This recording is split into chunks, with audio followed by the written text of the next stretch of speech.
Okay, and we're live. Welcome to SoBo Radio. We're bringing you booze, reviews, and more. I'm Mike. And I'm Jake, and today we are sitting down with Eric from Hourglass Brewing. What's going on, Eric? Nothing. I'm thrilled to be here. Thanks for having us. Yeah, we're glad to have you. This place is the best. So we got a whole lot to talk about, I guess. We have, let's start off with what's going on today, kicking off Tiki Month. Tiki Month, yeah, all month it's been Tiki Month. This is like what it has all been leading up to, the big luau party. Got 3 draft beers being released today. One of those is also going to be available in bottles, and actually the other 2 will be available in bottles at a later date. Okay, and that kind of goes on all month, and it's like... Yeah, it's going to continue through the end of this month and probably roll into the first week or so of July. Nice. That, where did you guys come up with just doing tiki drinks? Like you just... Or not tiki beers. But... Sure, yeah. Well, we've been doing a lot of brewing in our sour facility with Hourglass, and came up with just kind of a series of, really they're almost like mixed culture Hefeweizen, so heavily weeded beers, pretty standard beers. But then pitch lactobacillus and some ret, let it do its mixed culture thing, and they turned out kind of fruity on their own, so we decided, let's split this batch, treat it 4 different ways, and do something fun. And the tiki drink, we'd done sort of cocktail series before, but those were all clean side beers. This one kind of led itself a little on the fruitier side. So Rum Runner was the first one, and then they just kind of expanded from there. Nice. Yeah, it's super cool. I love it because I love tiki drinks, and it's like, if I can do beer instead, it's the move. It's a good mix of the 2. Do you like brewing sours? Is that your thing, or do you? What's your favorite beer to brew as a brewer? Man, it's simple. And I mean, it's simple and difficult because the physical brew process is very similar either way. As far as the sour stuff goes, all that stuff is months, years in the making potentially. So those are sometimes less exciting just because you're waiting so long to actually have the finished product, but they can turn out more surprising, so that's a bit of fun. Gotcha. So are you guys using all these barrels or just more aesthetics? A few of those are filled with like a holding solution just so they don't dry out or anything, but probably half of them have active projects going. That's awesome. And then we have the 4 fooders, the large ones back there. vessels in the back. A couple of different series going in those. We have the Permeation series, if you haven't seen it. It's kind of like a Solera project, so pull some off, rebrew into it. It's kind of a ever-evolving. Are you guys doing like a test on just a pilot system, and if you like it, you just throw it into production, or is it? No, we kind of just throw caution to the wind a lot of times and go for it. We've got 4 people on the brew team, so a lot of times we'll kind of meet up, all talk about it, make sure everyone's on the same page. So it's not totally a free-for-all, but... Yeah. Hey, that's it. It's working. Yeah. It's working, obviously. So, you guys, I just had my first beer from you guys. I'm trying to think what it was. Miss Queller. Oh, yeah. It's delicious. It's great. So that one's just more of a traditional kettle sour, so it doesn't come to this side. But we have a really nice base Berliner Weiss and do a couple different fruit treatments of that, and Miss Queller is one of those. And then you guys are just keeping sours on tap in here, right? That's it? Usually on this side we'll bring over an IPA as well, because inevitably someone's over here hanging out, they don't want a sour. Do you use this as like an event room, or is it more like... This side is certainly mostly geared towards events, but we've had it open for just some other regular business. I think there's plans moving forward to have weekend availability here. We were doing Wednesday nights here, we were kind of doing like bottle tastings, because we have a fair amount of stuff in bottles that we really can't get on draft, so we were doing bottle pours and very cool. A few things in here a little different than what's next door. Now, is Hourglass long term to be like totally separate from Hourglass, or do you think it's always going to be the same entity and just kind of like these are our sour beers? I imagine it's probably going to be the same. It's really just a good way to differentiate the mixed culture beers as opposed to the kettle sours, and just another way to brand them a little differently. A lot of the branding in Hourglass is a little more in your face, colorful, and some of these beers are a little more mellow and grown up, I guess you could say. So just kind of a different image. I mean, that being said, you guys are like, your image is fun. Like, this is one of my favorite breweries because you walk in, everything's going on, it's aesthetically pleasing, the tanks have names. You guys are always doing cool events. I was here for that like Harry Potter thing you guys had going on. That's actually where I met Bill, which that was cool. And there's always fun stuff going on here. It's good energy. We try to, obviously making good beer is priority one, but we all want to hang out and go to events and do things, so we try to bring those things here just to be a spot where the community can come and do things. When I walked into the Hourglass Brewing, the door and my jaw dropped. It was insane. Like, your facility over there is awesome. This facility is insane. But just all the artwork you guys have on the walls, and then when you got up to the beer coolers, like the branding you guys had in there and all the bottles, it looks beautiful. You're just like, wow, I don't want to take a bottle. It looks so good. So that was really cool to see. And then just the amount of selection, because I can come and bring that home. It's awesome. That's great. I know I'll go home with some stuff when I leave. So, and then did you have any part in the design over there, like getting into that, or is that? No, not myself. Really, when Hourglass started, it was about a block up the road, and it was a true hole in the wall. You could comfortably sit 7 people at the bar. It was only a 3-barrel system, so a really small brew system. And you would get a Friday night and 100 people would come out, and you would just have everyone standing outside drinking beer. That's kind of similar to Weekends down the street. They're very small, but I mean, it's a fun time. Absolutely. That place will hold, special memories for everyone. Yeah, it's a good time. I like that. But then they knew they had to expand it. Luckily, this place opened up right down the road because there was concern about like leaving the city of Longwood. They wanted to stay in Longwood, but it worked out. So. Now the new location, is that also going to be? I guess let's get into that. Yeah. So Hourglass District. It's actually just a tap room, so we're not brewing anything there as it stands. And that's actually in south of downtown Orlando. Okay. It's called the Hourglass. It's in the actual Hourglass. Yeah, which is neighboring the Milk District. So if you're just going down Bumby, as soon as you cross over, it was 419, I think. Right. No, it's 408. As soon as you cross over it, you're pretty much in the Hourglass District. They've got 42 taps. Pretty much everything that we have here, you're going to be able to get there too. So when you guys, did you notice any? Do you have to go through a distributor to get it there? We do, yes.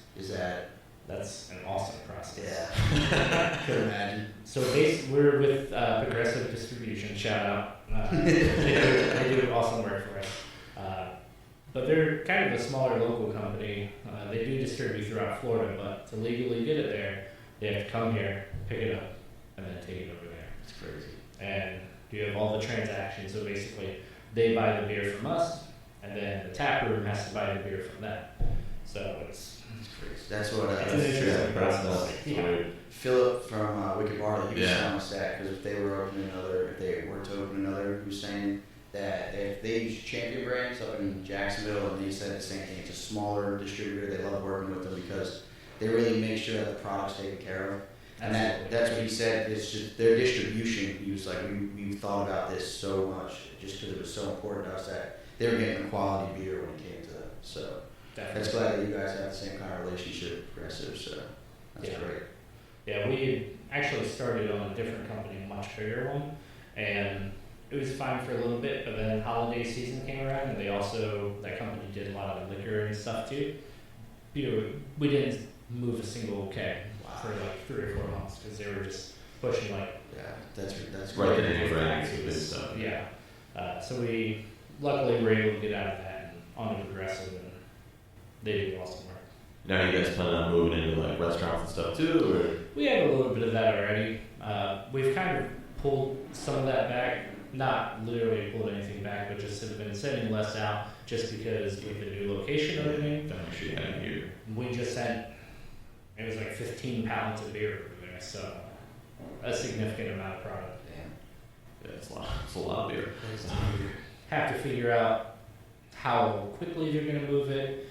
So basically, we don't want to send too much out to the market when it actually needs to go there. If they're doing too well, I guess that's not really a real issue, but we'll need to keep an eye on it for now. Next door you have Waco Taco.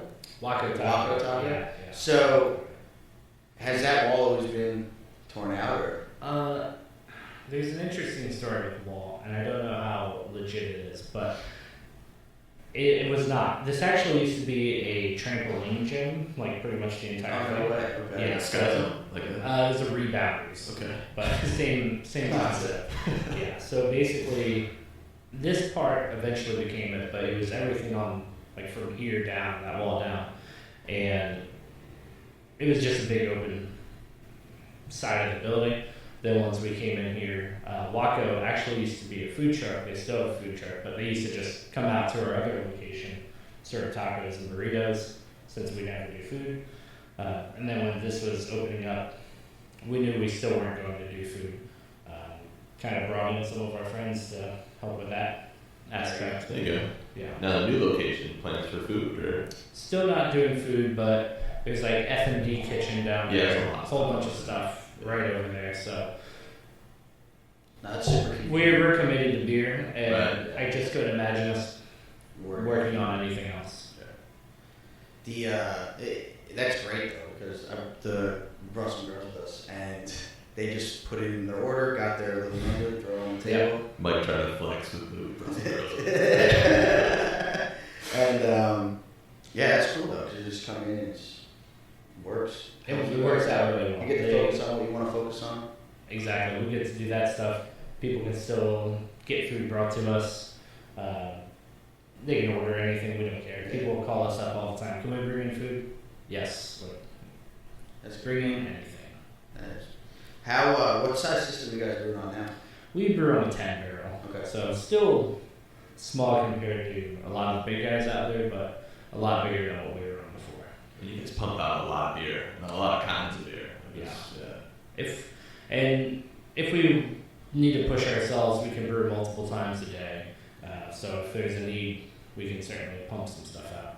I like how you guys showcase the system over in the tap room. Certainly. With the glass behind that. And Yeah. the lights coming on. I think that looks awesome. Great. So. That's a huge part of the process, and the place basically wouldn't be there without the beer. Yeah. So If you want, Yeah, you can go. we can pause it and stuff too. It's not a big deal. I guess for a second, I just don't want to make sure anything crazy happens here. Yeah, no problem. Start. Yeah, pause. Yeah, you're all good. All right back into it. Yeah.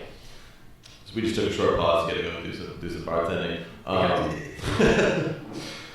So one of the things I wanted to ask you, and I know it's not really related, but obviously last month Red Cypress down the street closed. That was a real bummer. For sure. How has that affected your guys' business? Because I feel like in this side of Orlando, there's really only 4 bigger breweries. You guys, it was them, Balgans, and Oviedo. Definitely. And that was a big blow for a lot of your people over this way. For sure. I don't know if, I don't truly think we've seen too much of a change as far as things for us since then. We were all certainly disappointed. Beer is such a weird community where people are never viewed as like your competitors or your friends. Yeah. So we were all really bummed out to see that. We got the crew, we went out there a couple times and tried to have a couple good times there before they closed down. So bummer to see for sure. I haven't personally noticed too much change, but again, in the back of the house, I don't know if I would. Yeah, that's true. Yeah, it's Yeah. It's like with breweries, it's weird because it's like one of those things where you want all of your competitors to be good because if it's a bad beer, they're gonna have a bad experience, you're probably not gonna go check out the next brewery down the street. So. And I think we had kind of a unique relationship with them. Obviously, they're not too far away from us. Right. And we would talk to people that come from actual Orlando or somewhere where they drove 45 minutes, and basically it was a 1-2 punch. They would stop here and go there, or go there and stop here. So losing them certainly is not something we wanted to see. kind of piggybacking off that, do you guys do a lot of collaborations or anything like that? Yeah, we do a fair number. We actually have a bunch in the works right now. Our anniversary is coming up 7 years. Ooh, congratulations. We've got a couple local ones in the works. Last year, we've been trying to do like basically however many years we're all that many collaborations. This is 7 years. It's kind of too many, so we brought it down. We're making 7 beers specifically for the anniversary. That's awesome. A couple of those are local collabs.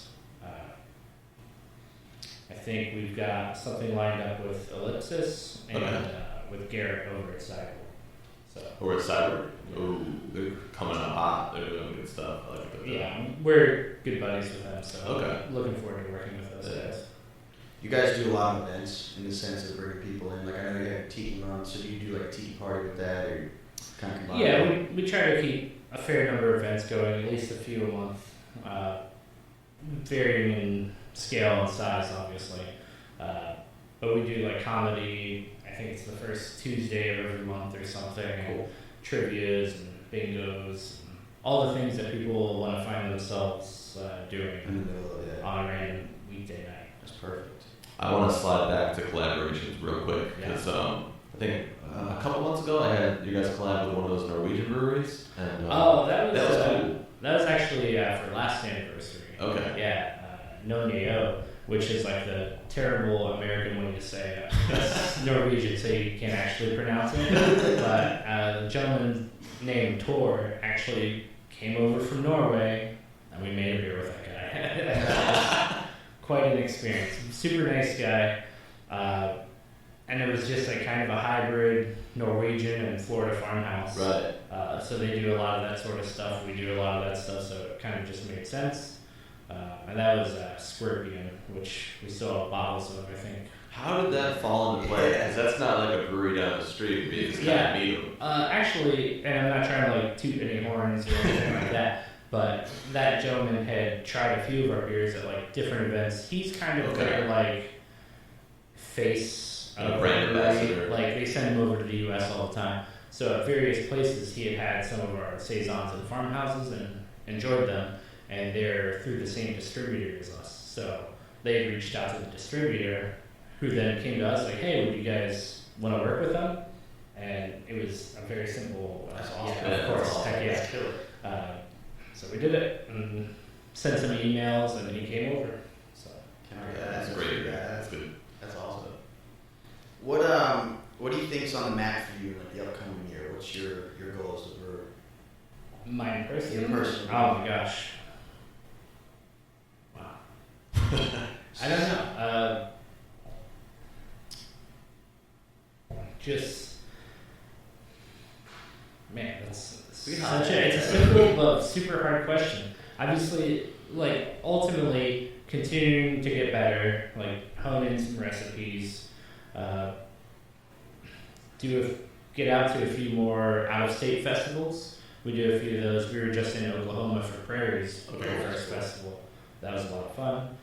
We're usually at the Shelton Festival. I think it's in Buffalo this year. Oh, that's right. So hopefully we'll be out there. So I wouldn't mind seeing a little more out-of-state exposure. Yeah. And we do some distribution in Georgia, North Carolina, South Carolina. If you go down to Buffalo, keep your eye open. There's a small brewery called Rohrbach in the around that area, and that's where I'm from.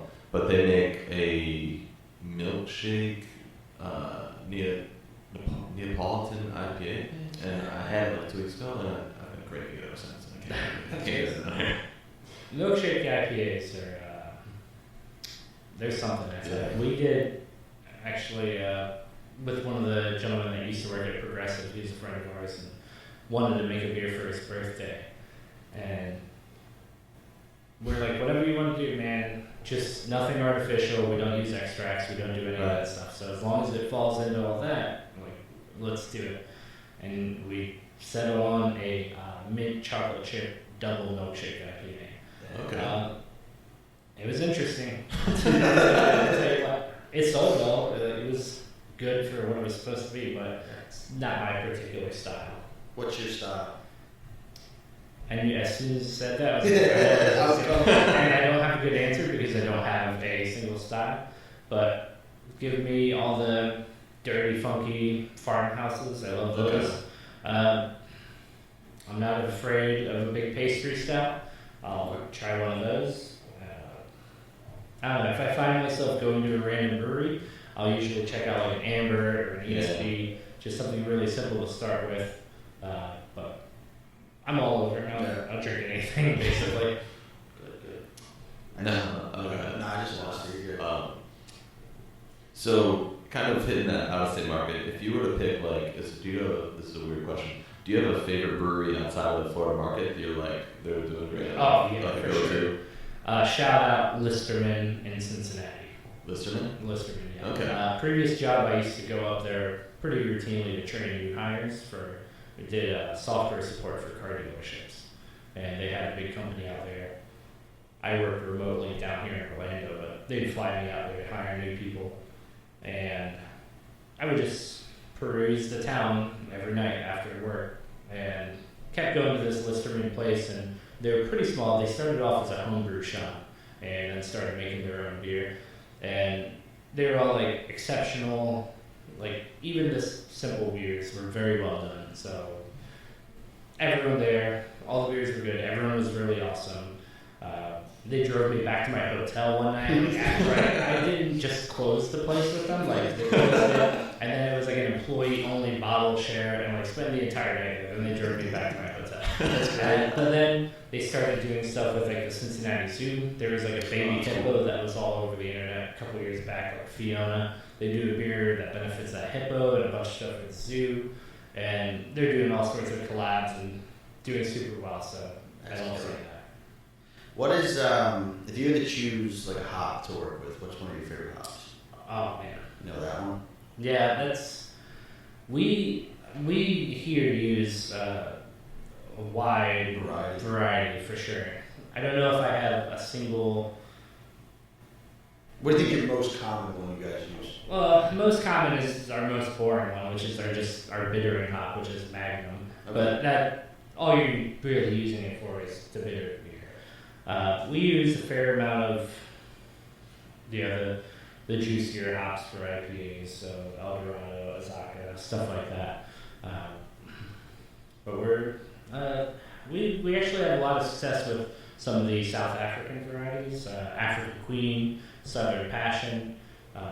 Those do pretty well for us too. We have a series of like all African hopped IPAs and doubles and triples, and those are really fun hops. Do you go and pick them out, or is it more like a selection you guys are doing, or is it more you see that and you're like, all right, I want to mess with that a little bit, see what's going on? Yeah, there's the retailers, they kind of will send you information on what they have available and details on, here's this new product we have, like here's the tasting notes or aroma or whatever, and kind of just pick stuff from there. It's not a bad way to do it. Yeah. Was that? Oh no, I thought it was an arcade when I walked in, but the room in the back, it's got more barrels. Is that just a storage room, or is it more? That's a clean beer fermentation. So think like big stouts, barley wines, stuff like that. So things that aren't sour. Very cool. Yeah. If you've had any of our single barrel projects, so basically we actually have a really good relationship with a local liquor store, 5 Star Liquor, and they move a ton of products, so they basically get like hand-picked barrels from the distributors. So they want to do something with them, they bring them to us, we put a beer in there, they sell half of it, we sell half of it, works out great. That's awesome. Yeah. Where are they at? They're actually in Longwood too, Okay. just kind of the other side of town. It's probably about a 20-minute drive from where we're at. That'd be cool. Check it out. Yeah. For sure. What's something that you want everybody to know kind of about Hourglass? What's your message? So it's funny because a lot of people in Orlando's a big town, but it's kind of a small town too. Yeah. People in Orlando proper really don't leave Orlando proper. So we go to festivals, we do Orlando Beer Festival and stuff, and people are like, oh wow, Hourglass, like, when are you opening your brewery? And it's like, actually we're the second oldest brewery in the Orlando area. So it's really just getting the message about us and our brand out. I think the tap room in downtown is Yeah, it's gonna be huge for you. gonna do that for us. It just people who might have come in when we were a tiny 3-barrel system up the road and thought, this place is a small hoopty setup. It's not anymore anyway. So just retry it if they haven't been here in a while, or check out the new location. Not only that, but you guys, like your marketing, your Instagram feed is fantastic. Like it's Bill, Yeah. or a gentleman by the name of Bill, does shout out to Bill. killer work Yeah. on that. I'd say I think your branding is just insane. Like the 2 bars now or breweries that have stuck out to me walking in is you guys and Wicked Barley, just on branding wise, and it's the setup, and I think it's the way you guys showcase your beer. Like in those coolers, it's just amazing to walk in. It's like going into a beer distributor and seeing everything out. I appreciate it. No, it's great. I was just like, wow, this is amazing. So that's something I definitely want to compliment you guys on. And then I don't know if there's anything else you want to say. You want to get anything else? Any shout outs? Anything like that? Gosh, let's see. Obviously, new location's about to open. We do a charity festival every year in September, the Florida Smash Beer Festival. We get breweries all over the state coming in for that. So shout out Florida Smash Beer Festival. It's September 7th. It's here in Longwood, just up the street from here. All the proceeds go to a local nonprofit called the Sharing Center. They basically help poor and at-need folks get back on their feet. That's great. And they've been in Longwood since the dawn of time, basically. So, yeah, Florida Smash Beer Festival. Definitely shout that out. You'll have to definitely come out and check that out. Yeah, that's really cool. This is a good time. And as soon as you guys open up the location, I'm there. I'm already there. All right, cool. Well, if that wraps it up, definitely whoever's listening, come down and check out Hourglass. Really, the best way to understand what's going on here is just come in and see it. The place is fantastic. Try everything, get a flight, and check out the new location. Other than that, thanks for listening. As always, drink local. And thanks again, Eric, for having us in to talk. Thank you for having me.